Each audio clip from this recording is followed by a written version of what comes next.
Hello, friends. Welcome back to our ARAB First UMC update for General Conference. I'm Pastor Henry. And I'm Pastor Brooke, and we are here to give you an update on what has been happening at General Conference over the last several days. Yeah. Specifically, we're going to focus on a lot of things that happened on Tuesday, April 30th, because there were some exciting things. And just as a, go ahead and say it now before I forget later, we're probably going to do a couple of updates this week, a little more frequently, because there's going to be a lot of stuff happening as this week goes along. But first, we want to share an exciting thing I think is pretty exciting. Yeah. And that is, it was passed that we are going to seek being in full communion with the Episcopal Church here in the United States. Yeah, that's very exciting. And this is not a first for the United Methodist Church. We have many partnerships with many churches across the world, but this is one that is significant in the United States, that you will recognize the name of the Episcopal Church, and it's very exciting. And there's actually something cool that we can share. There will be a couple things that we share for this, but we'll actually share the list of all of the different partnerships that we have worldwide. It's a really impressive list, and it's kind of fun to think through. But when we say that we're going to be in full communion, dare I say a lot of us don't know what that means. Yeah, it can be a little confusing because when we say communion, we think the Eucharist. We think Holy Communion, we think coming to the table, which in a sense, yes, we are coming to the table, Christ's table, not our table. But what does that actually mean for us? So one of the other things we're going to link, and I'm going to just shout out Carol Galat and Corey Burns, who are the ones who I saw share this first. That I'm sure this has been shared. It's this little sheet of paper right here that goes through a lot of what this is going to mean. And we're not going to read all of this. We'll link it in our YouTube description. But a couple that we could do.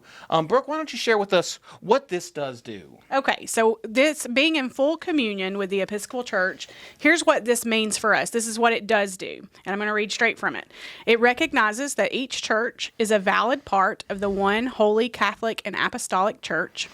It allows for clergy from one denomination to serve in another with the approval of the local bishops, and it requires the United Methodist bishops be present at Episcopal consecrations and Episcopal bishops at the United Methodist consecrations. You know, that last one is especially cool, also hard to say, but it's cool because that recognizes that in these holy moments, we want our brothers and sisters from this other denomination there with us. Yeah. Yeah. That's cool. It is super cool. Historic times, dare I say, in the United Methodist Church. I also want to share just what it does not mean, what this does not do. So this does not merge church government or congregations. It does not change worship and liturgy in either denomination. It doesn't change the way that wine or grape juice is used in either denomination. That's funny. I wouldn't have thought to put that one as high as it did, but I'm sure that there's some legit concerns. You're not going to be meant to use one or the other, and it's not going to require either denomination to adopt discipline or moral teaching of the other. This recognizes that we are partners. We have a long history together, that we believe so much together, but it's not going to make us one body. But it's going to be basically saying that, hey, we believe in sharing in God's work together. Yeah, which is really awesome, and really what the church is meant to be, working across denominational lines, so you could say, in partnership to bring people to Jesus. So, very exciting. Next thing we want to share about was they each time General Conference meets, I would say each time, usually there's going to be a changing of the president of the Council of Bishops, and Bishop Thomas Bickerton passed that along to Bishop Tracy S. Malone, who is the resident bishop of the East Ohio Conference. And this is just particularly cool because she will be the first black woman in the history of the worldwide denomination to be elected president of the Council of Bishops. So cool. And again, historic times in the United Methodist Church at General Conference this year. Very exciting. I'm glad to be a part of it. Yeah, I saw a friend on Facebook who was sharing about how excited he was because that was his bishop. Yeah. And that's just really cool. Yeah, it is cool.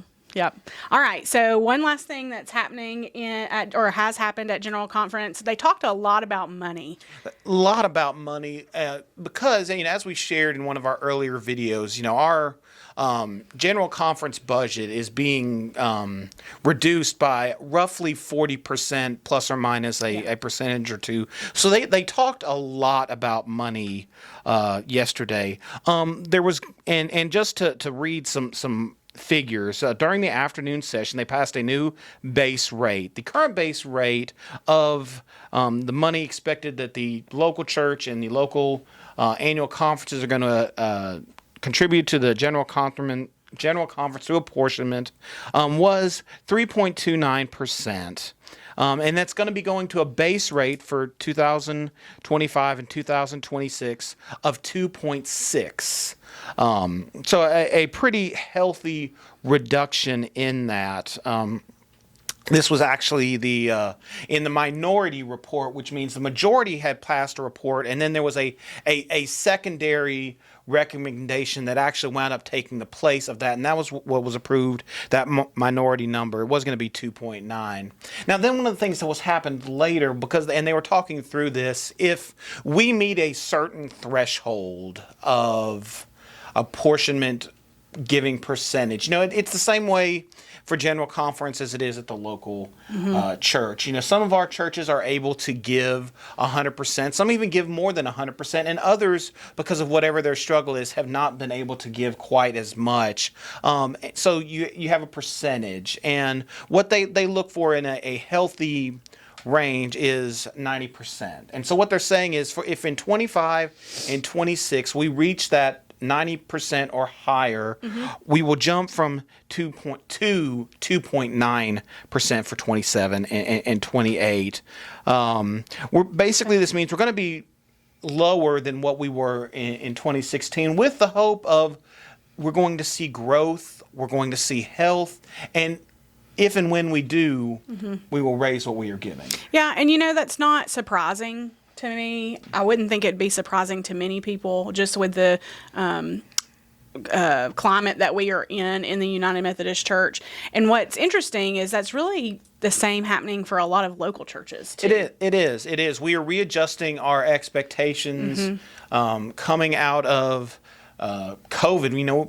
COVID, while that feels like so long ago, in the grand scheme of things, was really not that long ago. We were still wrestling with the changes of that, but also the discernment and disaffiliation processes have taken a toll. So I think this is General Conference trying to take into consideration the local church as best they can. Yeah. All right. Well, that wraps us up for General Conference for the last few days. We'll have more updates coming at you. We'll have more. Particularly, we're going to be talking about some of our new social principles and what that's going to look like for us. So we'll talk a little bit about what our social principles have been, what they're going to be, what this means in church law and governance, and why we're changing that now. Be looking for that soon, because we should be doing a lot of that on today, which is Wednesday, May 1st. Yeah, so a lot more to come. Thank y'all for stopping by, and we'll see y'all again soon.